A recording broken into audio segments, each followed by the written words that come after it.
Oke, assalamualaikum warahmatullahi wabarakatuh. Perkenalkan, nama saya Perwira Hartanto dari D4 Elektromedis. Di sini saya akan memperkenalkan komponen-komponen komputer. Ya, di sini terdapat memori komputer yang terdiri di antaranya hard disk. Hard disk terdapat berbagai jenis, yaitu hard disk, SSD, dan SSHD. Fungsinya menyimpan data permanen agar tidak hilang.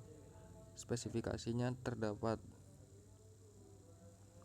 bergiga dan TB atau terabyte. Kecepatannya ya RPM atau SSD rate write speed. Cara menginstalisasinya menghubungkan ke motherboard dengan kabel SATA atau M2. Yang kedua, terdapat RAM atau Random Access Memory. Jenis RAM terdapat DDR, DDR2, DDR3, DDR4, dan DDR5. Fungsi RAM adalah memori sementara untuk akses data yang cepat. Spesifikasi RAM terdiri dari kapasitas gigabyte, frekuensi MHz. Cara pemasangannya dipasang pada slot RAM pada motherboard. Yang ketiga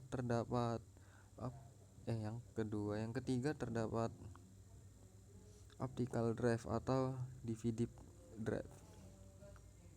DVD di sini fungsinya membaca atau menulis dari disk optik.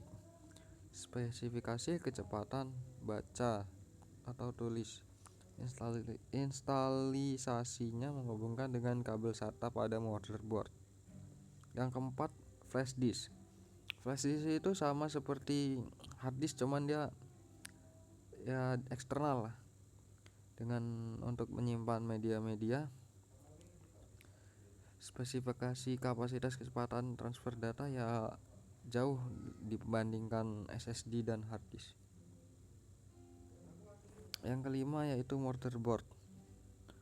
Fungsi motherboard menjadi pusat penghubung semua komponen komputer, mengalirkan daya dan sinyal ke seluruh perangkat keras. Spesifikasinya, chipset mengatur data antar perangkat, soket CPU, jenis prosesor yang didukung LGA, PGA, slot RAM, dan jenis RAM yang didukung port USB, HDMI, Ethernet atau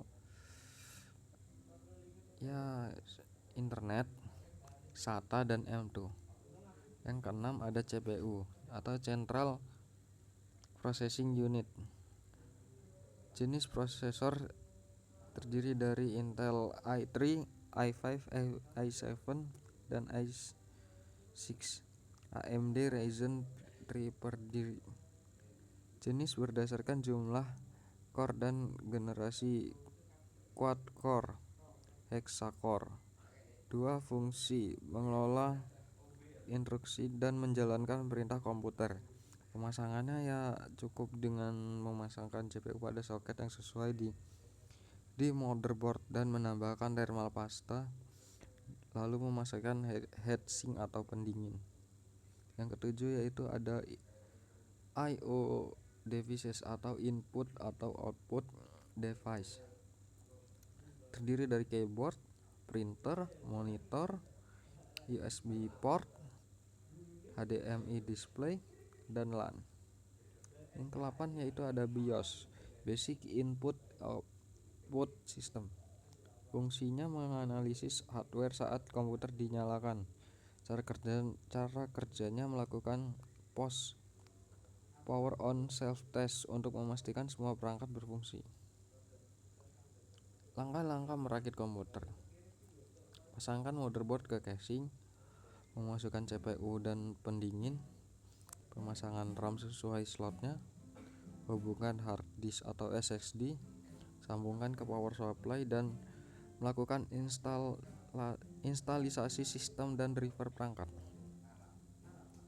Sistem operasi adalah perangkat lunak yang mengatur mengendalikan perangkat keras dan perangkat lunak di dalam komputer. Sistem operasi merupakan komponen penting dalam komputer dan berfungsi sebagai jembatan antara komputer dan pengguna. Jenis OS terdapat iOS, Mac OS untuk perangkat Apple, dan Android OS untuk perangkat mobile. Fungsi dari sistem OS mengelola perangkat keras dan perangkat lunak, menyediakan antarmuka untuk pengguna. Sekian dari saya. Assalamualaikum warahmatullahi wabarakatuh.